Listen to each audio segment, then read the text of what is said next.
Hello दोस्तों, आप सभी का एक बार फिर से हमारी इस YouTube चैनल आइकन एक्सटी पे बहुत बहुत स्वागत है। आज का जो वीडियो है वो पीएफ से रिलेटेड है।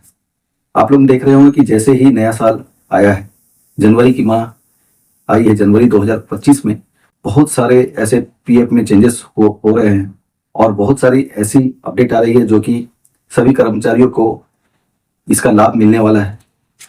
इन सभी अपडेट को देखते हुए ये मालूम हो रहा है कि पीएफ ऑफिस कहीं ना कहीं कर्मचारियों की जितनी भी परेशानियां हैं उसको दूर करने में लग गई है। तो अभी रिसेंटली एक अपडेट आई है जो कि 15 जनवरी 2025 को पीएफ के पोर्टल पे अपडेट की गई है और इसके लिए एक सर्कुलर भी जारी किया गया है। इसमें मैं आपको बताऊं कि यह सर्कुलर जो है आपके पीएफ के एक अकाउंट के पैसों को दूसरे अकाउंट में ट्रांसफर करने से रिलेटेड है। इसमें पहले क्या थी कि जब आप अपने एक कंपनी के पैसे को दूसरे कंपनी में ट्रांसफर करते थे तो उस समय आपको प्रेजेंट एम्प्लॉयर या फिर प्रीवियस एम्प्लॉयर दोनों में से किसी एक के पास अप्रूवल के लिए भेजी जाती थी। हाँ, ये आपके ऊपर डिपेंड होता था कि आपको किन के जरिए अप्रूवल करवाना है, प्रेजेंट एम्प्लॉयर से अप्रूवल करवाना है या फिर प्रीवियस एम्प्लॉयर से आपको अप्रूवल करवाना है। एम्प्लॉयर के अप्रूवल के बाद आपके फॉर्म 13 को पीएफ ऑफिस में भेजा जाता है। उसके बाद आपके पीएफ ऑफिस के फील्ड ऑफिसर उसको वेरीफाई करते हैं। फील्ड ऑफिसर के वेरीफाई होने के बाद ही पैसा एक अकाउंट से दूसरे अकाउंट में ट्रांसफर होती थी। तो चलिए मैं आपको दिखाता हूं कि ये चेंजेस कहां पे आई है। तो इसके लिए हमने पहले से ही एक व्यक्ति का यूएन अकाउंट में लॉगिन कर रखा है और यूएन अकाउंट में किस प्रकार से लॉगिन करेंगे इस पे हमने वीडियो बना रखी है। तो आप लोग हमारे इस वाले वीडियो को देख लीजिएगा। तो वीडियो में बढ़ते हैं आगे। अभी जो अपडेट आई है उसके लिए 15 जनवरी को पीएफ ऑफिस की तरफ से एक सर्कुलर भी जारी की गई थी। तो चलिए सबसे पहले मैं आपको सर्कुलर की कॉपी को दिखाता हूं,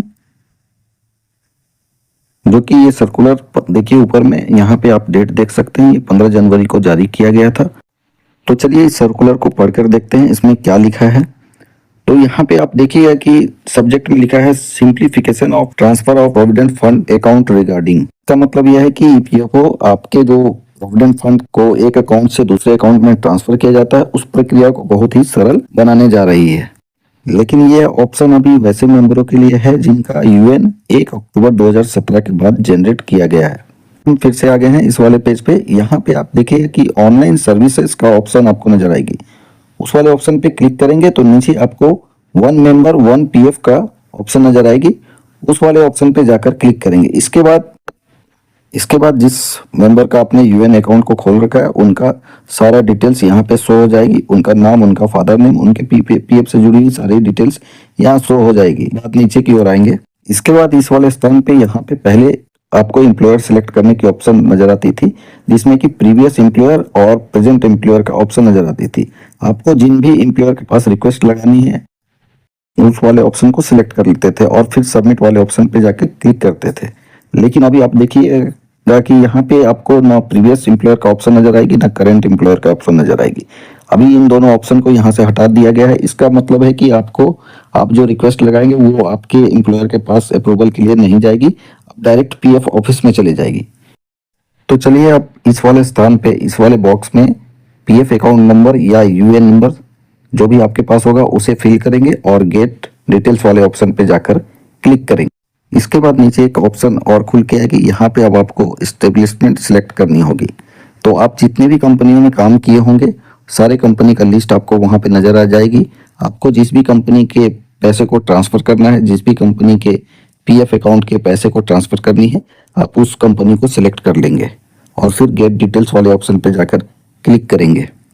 इसके बाद आपने जो एस्टेब्लिशमेंट को सिलेक्ट किया है उससे जुड़ी हुई जानकारी नीचे आ जाएगी। यहाँ पे आप इस वाले स्थान पे देखिएगा, यहाँ पे आपको क्लियरली लिखा हुआ नजर आ जाएगी एम्प्लॉयर नॉट रिक्वायर, यानी कि अब आपको इस रिक्वेस्ट को अप्रूवल के लिए एम्प्लॉयर के पास नहीं भेजी जाएगी, या डायरेक्ट आपके पीएफ ऑफिस में चले जाएगी और फिर वेरिफिकेशन प्रक्रिया पूरी होने के बाद आपका ट्रांसफर सक्सेसफुली हो जाएगी। पीएफ ऑफिस की तरफ से ये जो अपडेट आई है बहुत ही अच्छी अपडेट है। इससे पहले कर्मचारी जितने भी अलग अलग कंपनियों में काम करते थे और उनका जितना पीएफ अकाउंट होता था, सारे पीएफ अकाउंट में उनको अलग अलग कंपनियों का पैसा अलग अलग जगह पे जमा रहता, जिसके चलते कर्मचारी को बहुत ही परेशानी होती थी और एम्प्लॉयर भी उनके रिक्वेस्ट को जल्दी अप्रूव नहीं करते थे और कर्मचारी को जब भी पैसे की आवश्यकता पड़ती थी तो उन्हें अपने ही पैसे को निकालने के लिए बहुत ही परेशानियां होती थी। तो चलिए इसके बाद एक और अपडेट आई है। इसके लिए हम व्यू वाले ऑप्शन पे जाएंगे और फिर सर्विस हिस्ट्री वाले ऑप्शन पे जाकर क्लिक करेंगे। इसके बाद आप देखिए कि यहाँ पे सर्विस हिस्ट्री खुल के आ जाएगी। राइट साइड में आप जाइएगा तो आपको डी लिंक की एक ऑप्शन नजर आएगी, जो कि ये ऑप्शन पहले नहीं आती थी। तो ये ऑप्शन आने का क्या मतलब है, डी लिंक क्या होती है, तो आप लोगों को बता दूं कि मान लीजिए कि आपने किसी नई कंपनी में काम के लिए रिक्वेस्ट डाला है और आपने अपने डॉक्यूमेंट को उस कंपनी में सबमिट किया है, तो उस कंपनी के द्वारा आपका एक पीएफ अकाउंट क्रिएट किया जाता है। और अगर आपको उस कंपनी में आपने किसी कारणवश काम नहीं किया, एक भी दिन काम नहीं किया, तो वो पीएफ अकाउंट में कुछ भी पैसा जमा नहीं होता है। और इसके चलते आपने जितने भी इससे पहले कंपनियों में काम किया है, वो सभी पैसे को आप ट्रांसफ़र नहीं कर पाते हैं।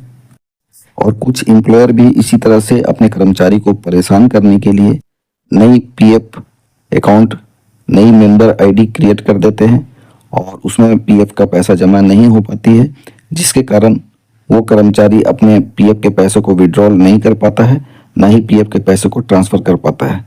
तो यहाँ पर भी अब आप वैसे अगर आपका कोई भी पीएफ अकाउंट है जिसको आप नहीं जानते हैं, उसमें आपका कोई पैसा जमा नहीं है और आपने उसमें एक भी दिन काम नहीं किया है, तो इस प्रकार के पीएफ अकाउंट को अब आप खुद से ही डीलिंक कर पाएंगे। पहले इस तरह के अकाउंट को डीलिंक करने के लिए किसी प्रकार की कोई ऑप्शन नहीं थी, ना ही एम्प्लॉयर के पास, ना ही पीएफ ऑफिस के पास। तो यह भी बहुत अच्छी अपडेट की गई है। तो इस अपडेट के आने से बहुत सारे पीएफ मेंबर को उनकी जो ये इस प्रकार की परेशानियां हैं, वो सारी परेशानियां दूर होंगी। तो चलिए किस प्रकार से आप अपने अननेसेसरी क्रिएट किए गए पीएफ अकाउंट को डीलिंक करेंगे। तो इसके लिए राइट साइड में जो डीलिंक का ऑप्शन आपको नजर आ रहा है, उस वाले ऑप्शन पे जाकर क्लिक करेंगे। नेक्स्ट पेज कुछ इस तरह से खुल के आएगी। यहाँ पे आपको डीलिंक करने के लिए रीजन सिलेक्ट करनी होगी। यहाँ पे दो तरह के आपको रीजन नजर आएगी, तो आपका जो रीजन सही होगा उस रीजन को सिलेक्ट करेंगे और इसके बाद नीचे आपको एक डिक्लेरेशन देनी होगी। यहाँ पे आपको डिक्लेरेशन में ये बताया गया है कि आप डिक्लेयर करेंगे कि आप जिस पीएफ अकाउंट को डीलिंक कर रहे हैं, उस पीएफ अकाउंट आपके बिना जानकारी के ही उस पीएफ अकाउंट को क्रिएट किया गया है और उस पीएफ अकाउंट में जितनी भी रकम जमा होगी, वो रकम पीएफ ऑफिस के द्वारा जब्त कर ली जाएगी। और इन फ्यूचर में उस पीएफ अकाउंट में अगर कोई रकम जमा होती है, तो उस रकम को भी पीएफ ऑफिस के द्वारा जब्त कर ली जाएगी। इसके बाद नीचे आप आएंगे तो आधार की कंसेंट होगी, तो उस कंसेंट को भी आपको सिलेक्ट करनी होगी। तो जितने भी चेक बॉक्स है, इन सभी चेक बॉक्स को टिक कर दीजिएगा। इसके बाद गेट ओटीपी वाले ऑप्शन पे जाकर क्लिक करेंगे। इसके बाद आपके आधार से लिंक मोबाइल नंबर पर एक ओटीपी भेज दी जाएगी। उस ओटीपी को आप वेरीफाई करके अकाउंट को डीलिंक कर सकते हैं। तो यही सारी जानकारी आप लोगों तक पहुंचानी थी। जानकारी अच्छी लगी हो तो आप लोग हमारी इस वीडियो को एक लाइक अवश्य कीजिए, वीडियो को ज्यादा से ज्यादा शेयर करें और पहली बार वीडियो देख रहे हैं हमारे इस चैनल पे, तो वे लोग हमारे इस चैनल को सब्सक्राइब भी अवश्य कर लीजिए। और मैं पीएफ से रिलेटेड जितनी भी अपडेट आती है उन पर वीडियो बनाकर अपने इस चैनल पे अपलोड करता हूं। तो आप लोगों से रिक्वेस्ट है कि आप लोग इस चैनल को सब्सक्राइब अवश्य कीजिए, ताकि पीएफ से जुड़ी हुई जितनी भी अपडेट आएगी उन सभी से आप लोग भली भांति अवगत रहेंगे। वीडियो देखने के लिए आप सभी का बहुत बहुत धन्यवाद।